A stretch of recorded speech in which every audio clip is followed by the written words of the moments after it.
Welcome, everyone.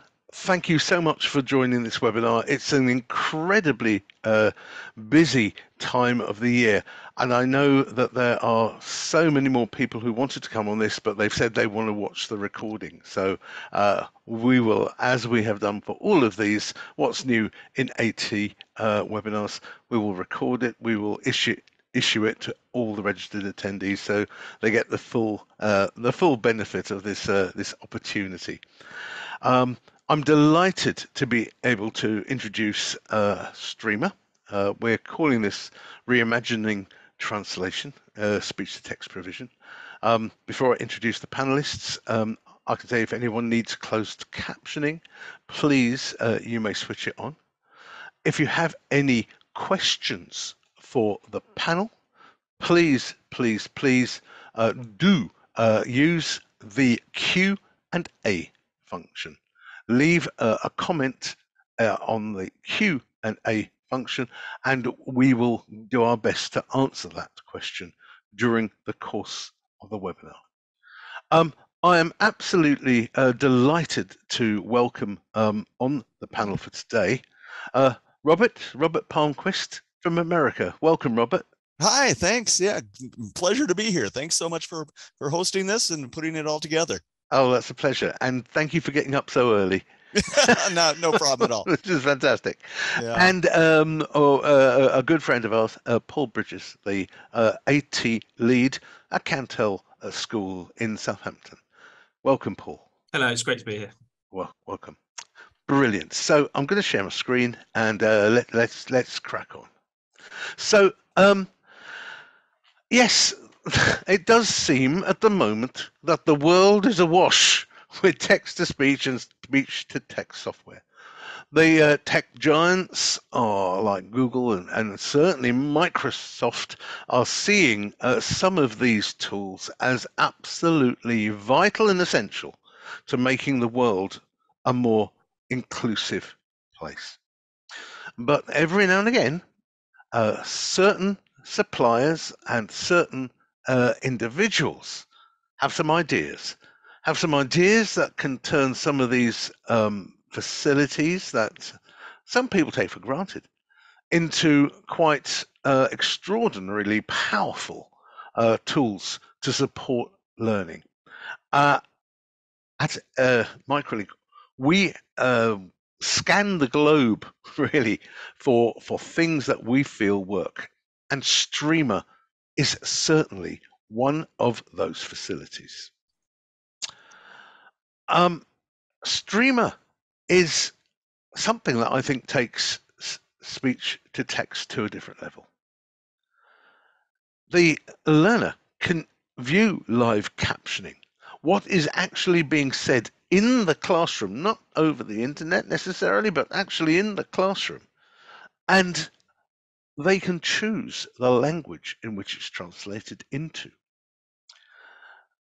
The other amazing feature is that learners have their own personal web space, a streamer room if you like, where they can leave their own notes about what's being said, including screenshots of what might be happening on the whiteboard or in the classroom, and putting the key information they need, highlighting it dynamically into the transcripts as they receive them. We also have this multilingual, instant voice-to-voice translation of conversations as a facility as well. Multi-directional, so that individuals with multiple languages in the same class can instantly hear and see what each other are saying. Remote support as well as in the room capability. And wow, that's all I can say. Wow.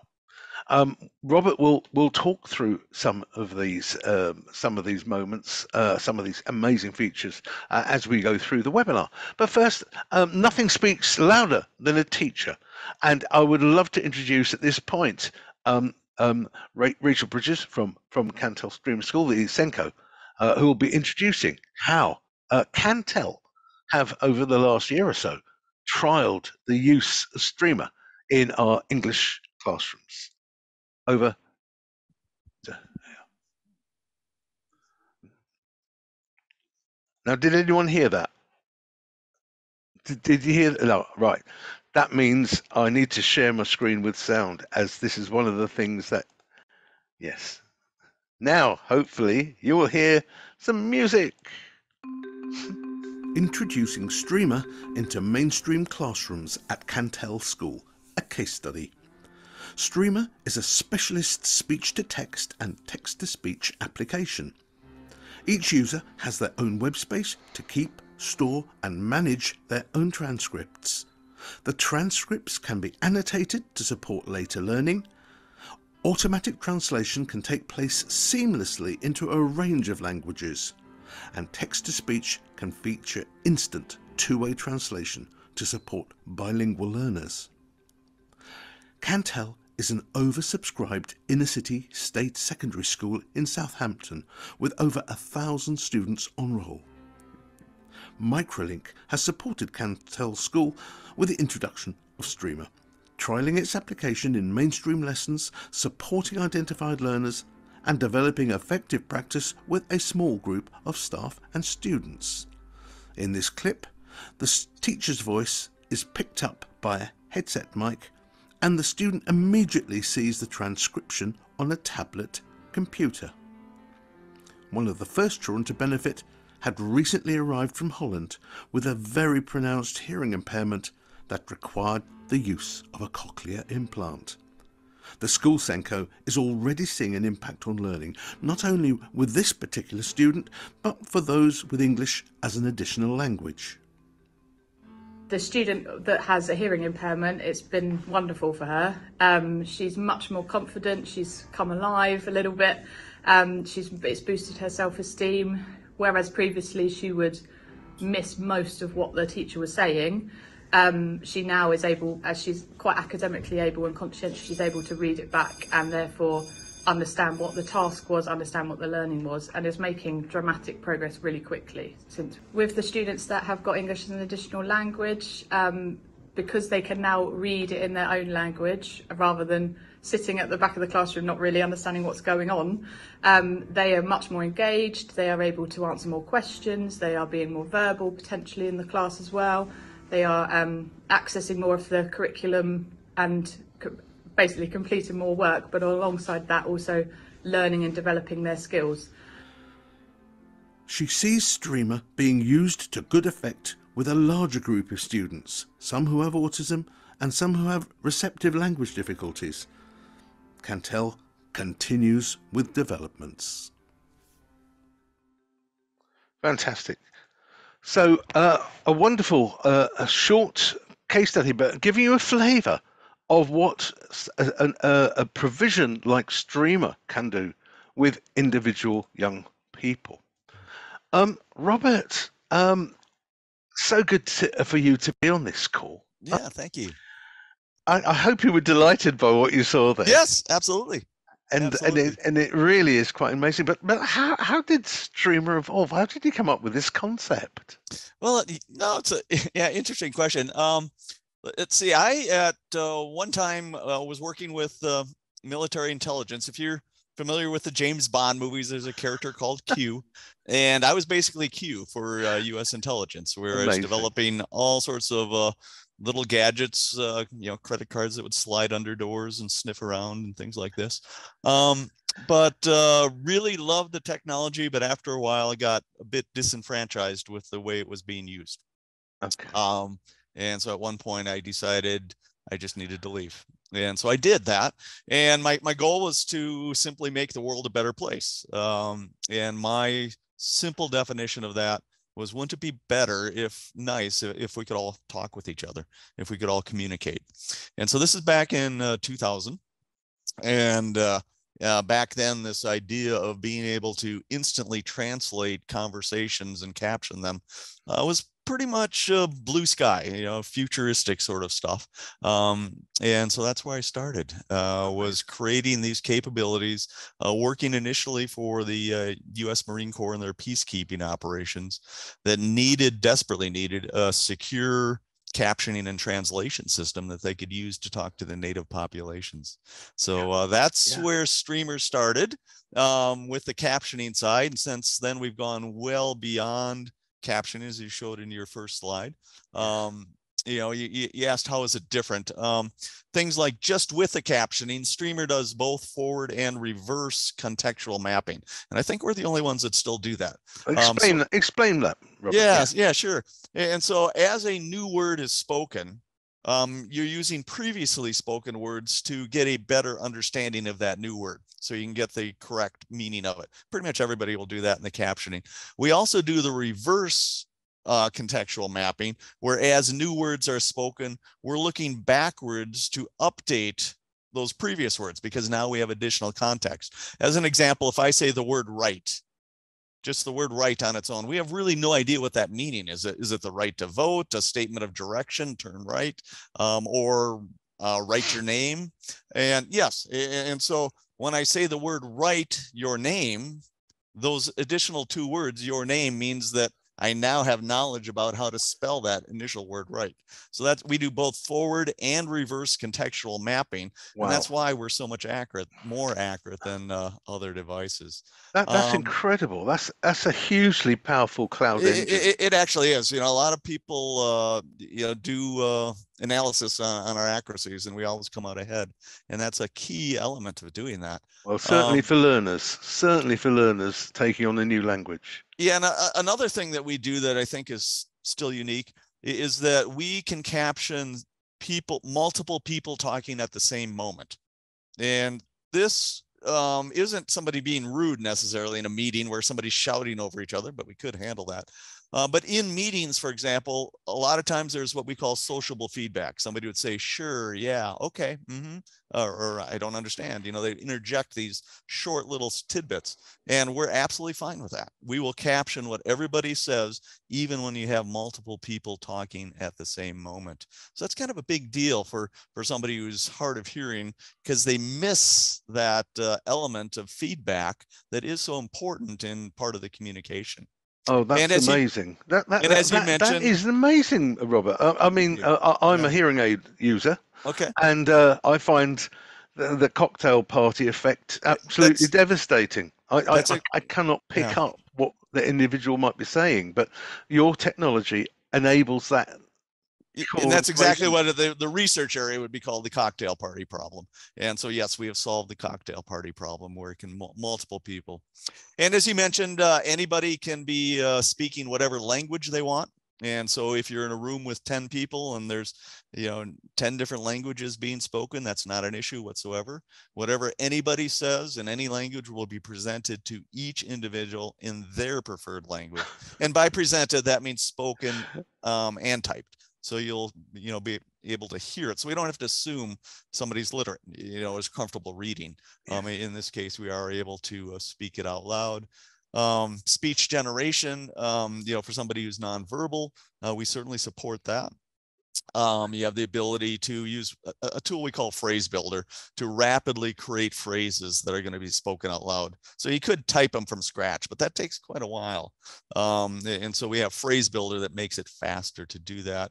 And you mentioned, you know, beyond the captioning, things like being able to take a screenshot. So a student could take out their phone and take an image of the whiteboard. Their professor has written down a math equation or a chemistry equation or anything like that. You know, maybe you just want to take a picture of the adults around a conference room table, so you know, can remember who is attending that meeting.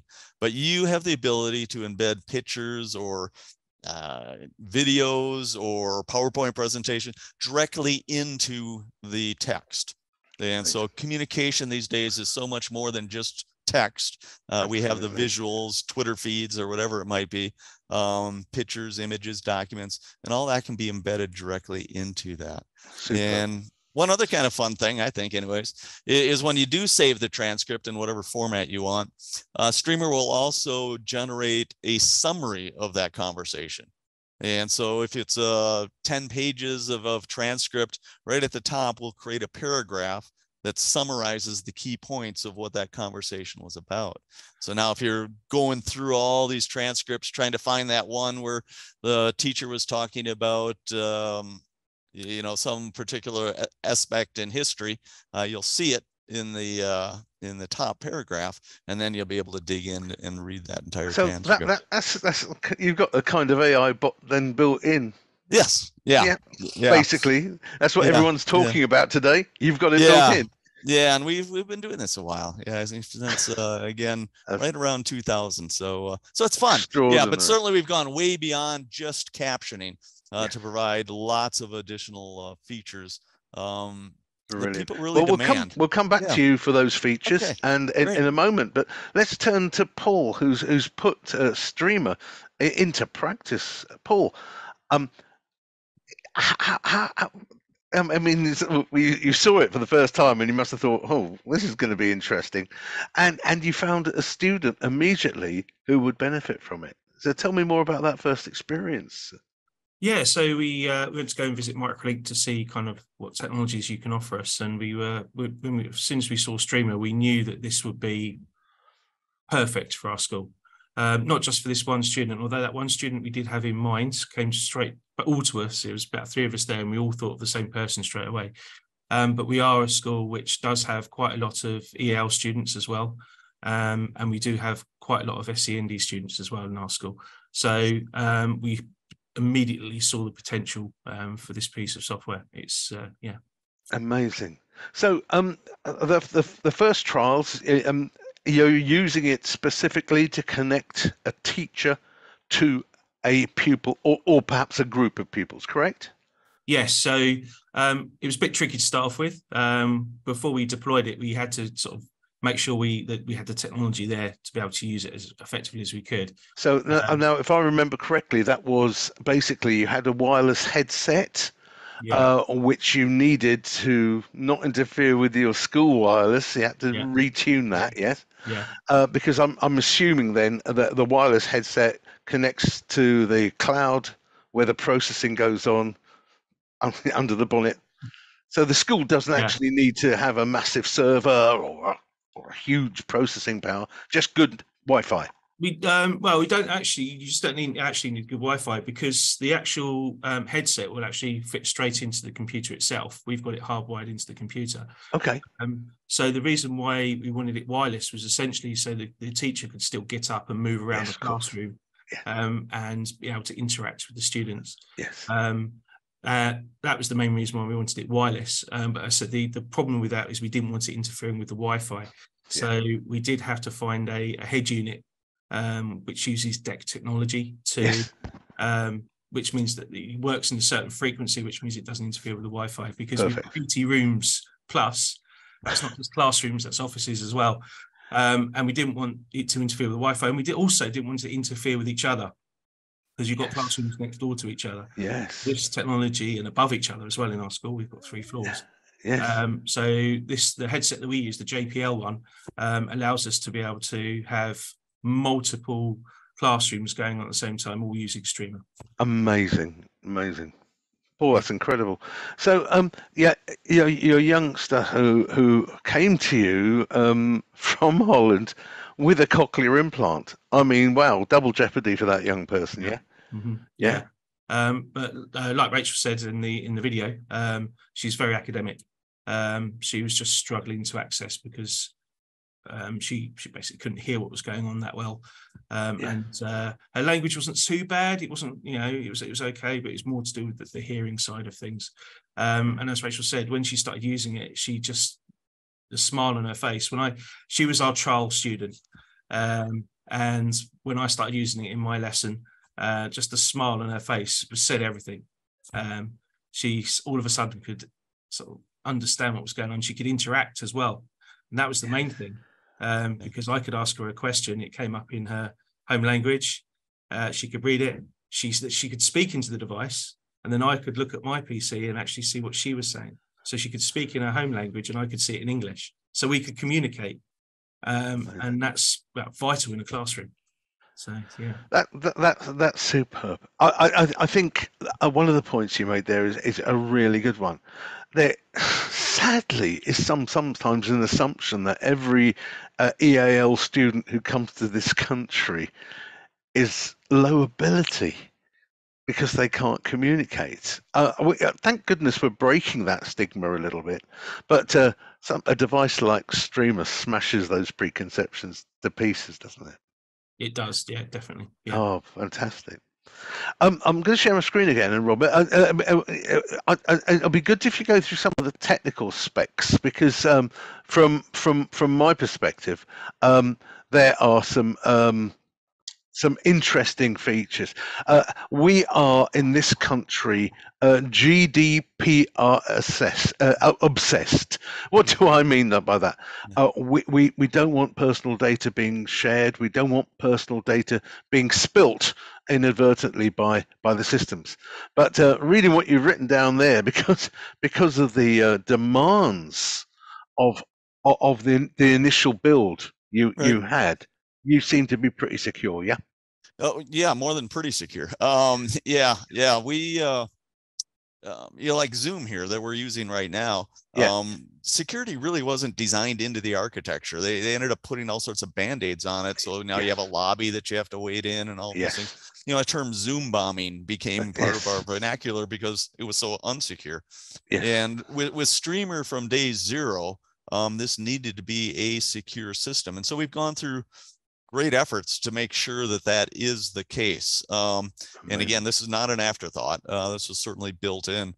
As some very quick examples here. All your data is fully encrypted in transit and in rest. And the only access to your account is through password protected accounts. So there are no URL or QR codes or something that somebody could get a hold of and scan and be able to get into it.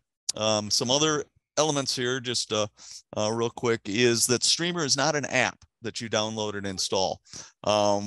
From a security standpoint, apps have problems because somebody will download and install it, and then a vulnerability will come up where even though you issue a new app to correct that, somebody may have that old version that does have that weakness on it. So we don't do that.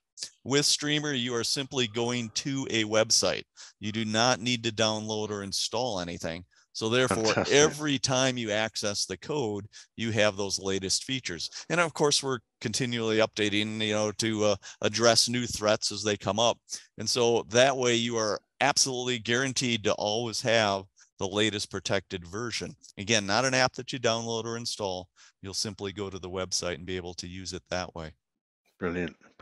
I love this visual access monitoring. Tell me more about that feature. Yeah, and we're not giving a live demo here today, but certainly I'd be happy to, for anybody that wants to be able to see that. But you're always going to know the who, when, and where of who is accessing your data. So you'll be able to see as people enter the room and leave the room. That's your own personal room, yes? Yes, your own personal Streamer chat room. Yes. And you'll be able to see who is participating in that. You control that access. And so if you want somebody to join you in the room, you can do that. If you're, whatever reason you want to kick them out, you can certainly do that. You can establish the times in which somebody can access your room. So for example, from 8 to 9 a.m. on Monday, Thursday, and Friday through September 8th. Something like this. And so you can very much control access to your particular room and also control what they can do in that room. For example, can they add content to the transcript, or would they just be able to view it? Can they download the transcript or not? So in addition to access, you also control what they can do with that data. Again, we take privacy and security very seriously. Super. That is truly amazing, and this whole aspect of control.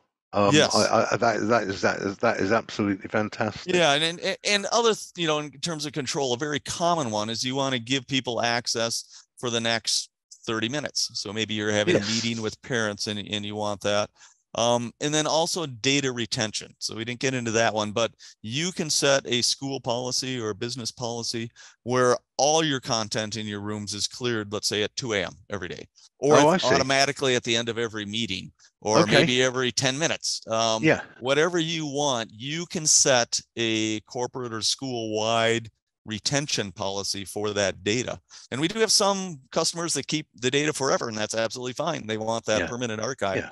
But if you're in a situation where, for example, you only wanted the each sentence shown, and then when a new sentence is displayed, that old one gone forever, you could set that up as well. I see. Yeah. So, And so a key I'm point here, one key point, sorry to interrupt you, Marius, but we do not keep a backup of your data whatsoever.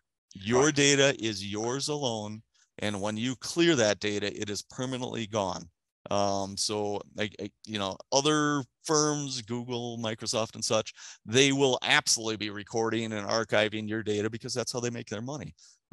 In our case, we do not retain a voice recording. We never generate a voice recording. And the transcript itself, when you delete that, it is absolutely gone forever. Superb. So just to recap that then, so if there's a learner doing a maths lesson, they can choose which elements of that maths lesson they wish to archive and use later. Yes. And then they can delete everything else. Yes. Yep. And again, when it's gone, it is absolutely gone forever. About once a week, we get a phone call, usually from a lawyer who's done some deposition, and they've deleted it before they saved it, and they, you know, want us to use our archives to get them the data. It's gone. Yeah, it's your data. We do not have access to it in any form whatsoever. And again, it's all part of treating privacy and security like it should be treated, which is very seriously. Oh, Robert, amazing.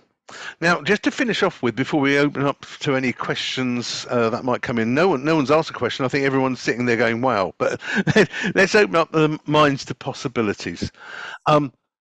Use in schools with special educational needs students. Reluctant speakers, those with issues. I love that idea you had of setting up set phrases. I mean, systems like Makaton do that for the completely non-verbal young people, but that sounds really interesting. And Paul, how are you thinking of using Streamer with some of the special educational needs students in your school? So we have a few students that definitely have issues with short-term memory. Yes. At the moment where we've used it very successfully. So she's able to, she'll kind of forget what she did the day before. So she's able to go through that, read it again, and get herself ready for when she has maths the next day or science the next day. So that's proving really useful. Right. And is that helping the transit from short-term to sort of medium and long-term memory then, by that sort of that reminder? I would hope so. I would hope it would help her. Yes. But even if it doesn't, she's got a piece of technology that she can rely on and use for the rest of her life. Of course. So she can cope. She can cope with when she leaves school.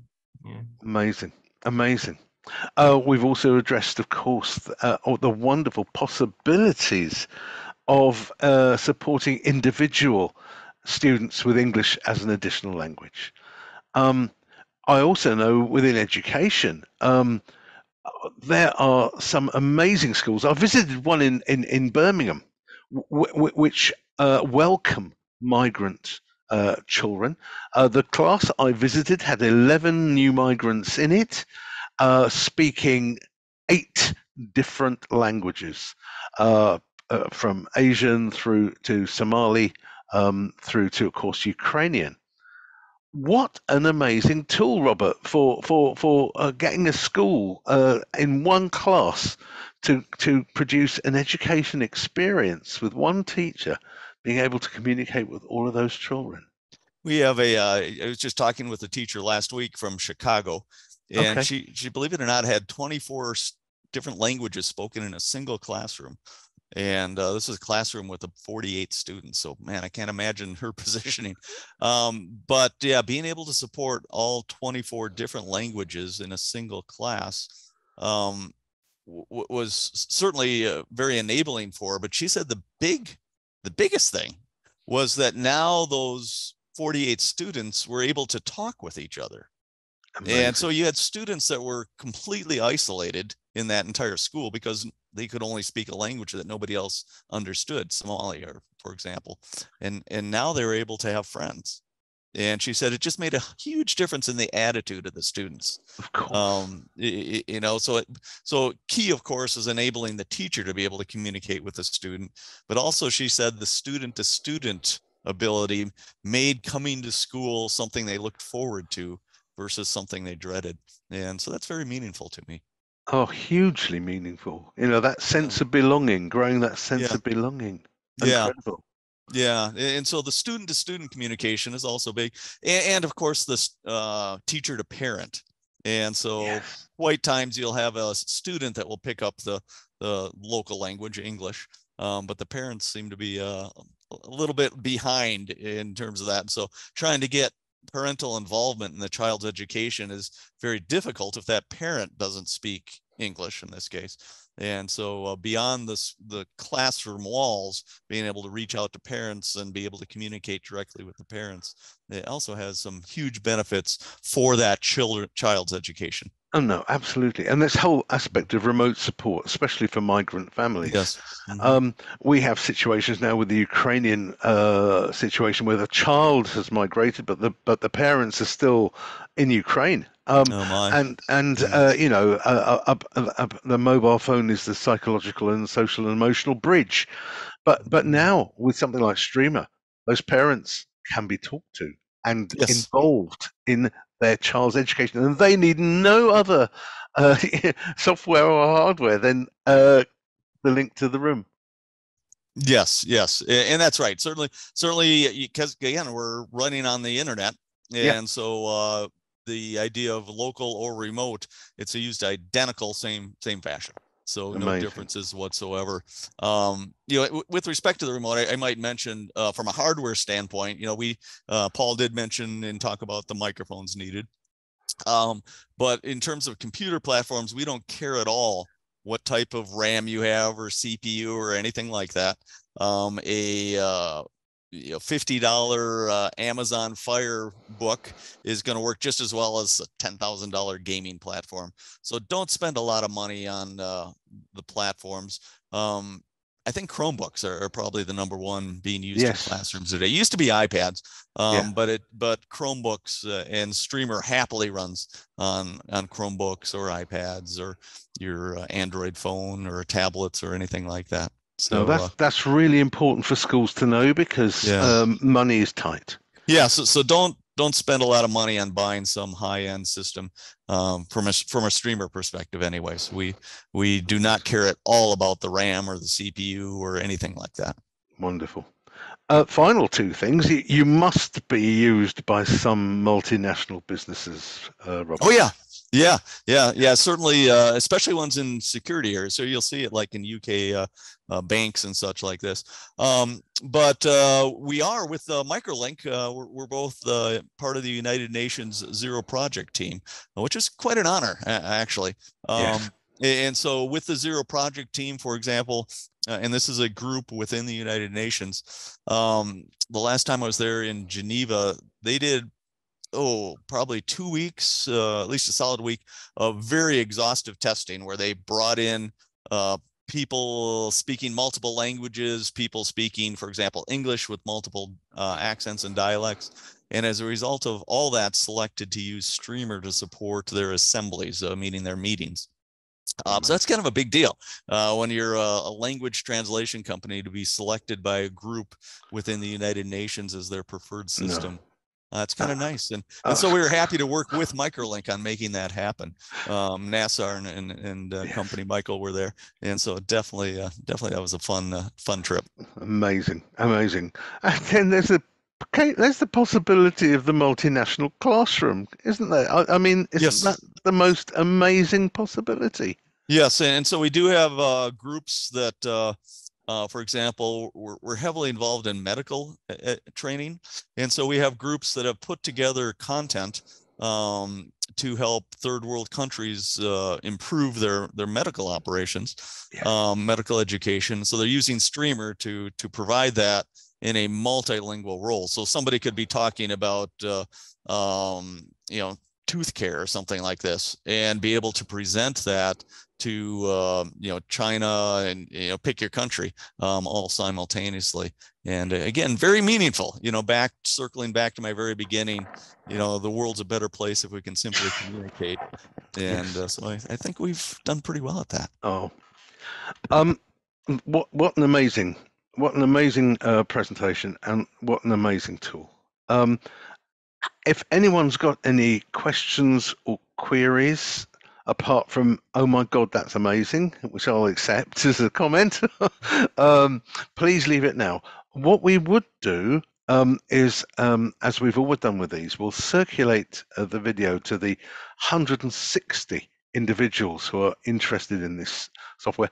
And Robert's already agreed in maybe September to run a twilight demonstration of it for any individuals who would like to see it in operation, run from his computer to yours, just to see what it's like, just to see what the experience is like. And I think that's a wonderful opportunity.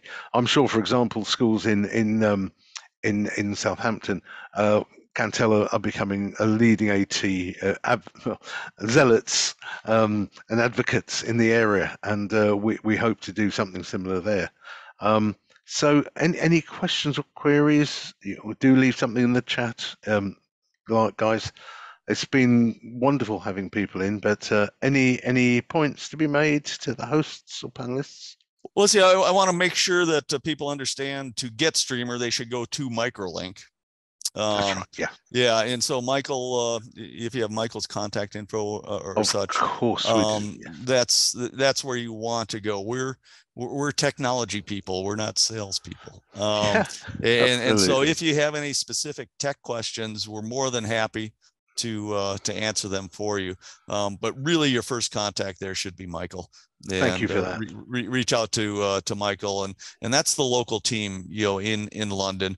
We're here for any sort of really advanced questions, but by far Michael and his team is going to be able to get you started and get you to use. Having said that, though, again, don't hesitate to reach out to myself here at, you can just use info@speechgear.com, and we'd be glad to help you as well. But again, best to go to Microlink and to Michael first. Thank you so much for that. Yes, Michael Buckfield, who would have joined us today, but he's out training. Yes. And so he would be your first point of contact, and we'll make sure that goes out with the video. Yes. 2 questions have come in. Let's have a look. So Philip has asked, does this work better on a laptop or an iPad? I think you've already answered that question. I'll go to the next one. Is translation more effective for European languages rather than languages such as Arabic? And 3, when purchasing, do you buy for the number of learners you need or a package for the school? And then a question for Paul, how many students in your school are using Streamer?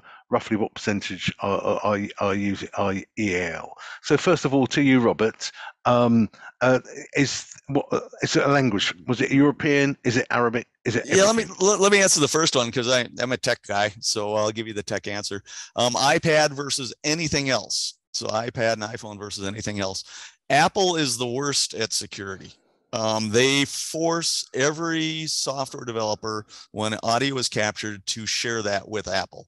And so just be cognizant of that. So what we do is we scramble and encrypt that audio before it gets sent to them. So they have to get it, but we use actually 128-bit encryption. And so it's just pure gibberish when they get it. But you will notice, now that I mentioned it, a very small delay, like less than 1/10 of a second, when you're using an iPad versus a Chromebook or a Windows or something like that. And that's because we had to take that extra step to keep Big Brother Apple from listening in on what's being said. And again, we take privacy very, very seriously. The second question, Marius, was about European languages as opposed to Arabic and other languages. No distinctions, or you're pretty hot on all? So the first language pair we supported actually with the Marine Corps was Arabic. And so we're very comfortable with Arabic, and pretty much any language. It's over 100 languages that we support, and certainly European languages and Arabic and Indian languages, Hindi and such like this, are all very much supported, and we're very comfortable with those languages. So yeah, you won't see any difference between accuracy between, say, Arabic or Vietnamese or English. With English, like so many languages, we do support multiple dialects. So we probably have 15 different dialects of English, including British English and Indian English and things like this. So yeah, we're absolutely fine handling dialects. I'm very comfortable with that these days. Lovely, thank you for that.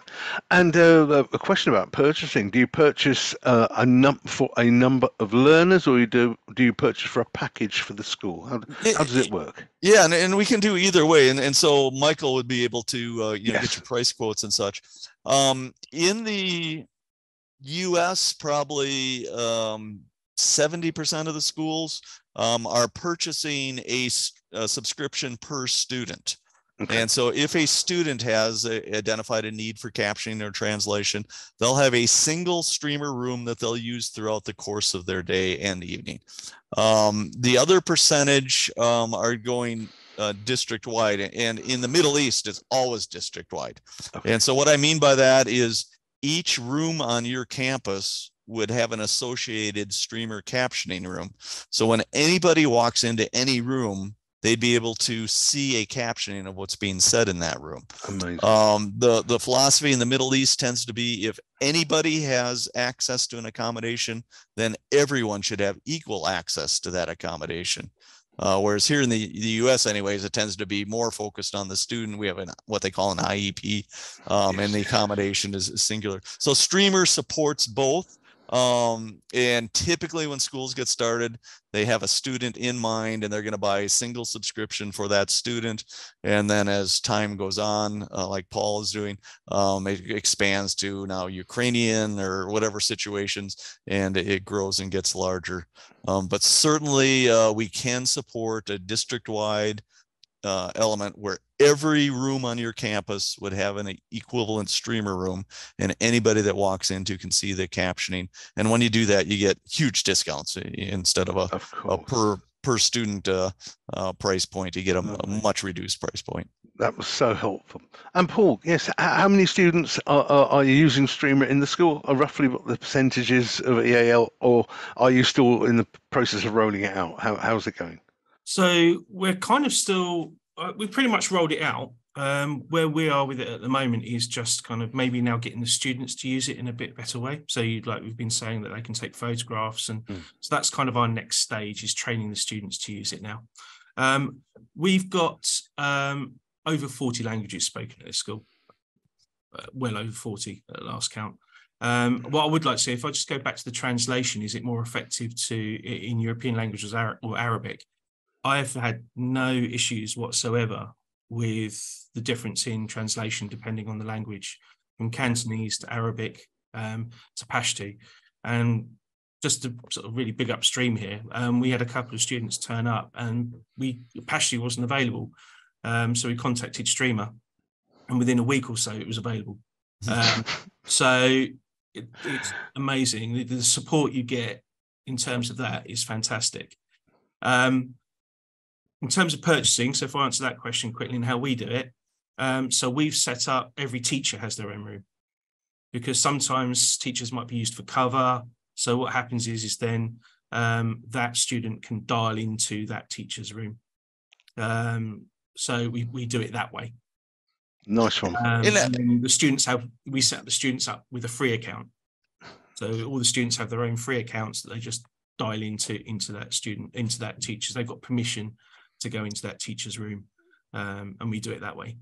One thing I didn't mention, but maybe I should quickly, is that when you do set up multiple rooms in a school, what you will have is a main admin account. And so you don't have to worry about, trying to maintain 50 different accounts on 50 separate systems and juggling all those balls in the air. You do have a main admin account. And you can have multiple admin accounts, but you have at least one where you can monitor all usage and control usage of all the rooms across your campus, and jump into those rooms and see how they're being utilized, or reassign them if a student should leave or something like that. So we do make management, quite easily to perform. Again, versus trying to coordinate 30 different apps installed on 30 different devices, and does everybody have the latest version? None of that is needed with the Streamer system. Oh, that's fantastic. And Philip's follow-up question is, oh my goodness, I would love to see a demonstration of how it exactly works from the learner and the teacher perspective. Phil, we will set that up following this. We will email everyone and see if we can find a time and a date where that can be made possible. Guys, bang on 45 minutes. Thank you, Robert. That was mind-blowing. Absolutely. It's wonderful to hear you talk about it with such passion and also with such knowledge. And Paul, thank you so much for your contributions from what it's like on the ground in an English school. No problem. As Robert kindly reminded me, we are we meaning Microlink will be able to give you UK prices, support you with training, also with ongoing support. So when you get the transcript and the notes from today, if you want to know more, please contact Michael Buckfield at microlinkpc.com. And for everyone who's been on the call, can I wish you a wonderful summer break that's coming. But if you want to know more, when you get the transcript and the video, do get in touch and we'll set up that demo. Thank you, Paul. Thank you, Robert. You bet. And thank you, Azadar, for hosting. Have a great rest of the day, everyone. Thank you. All right. Bye now. Bye-bye.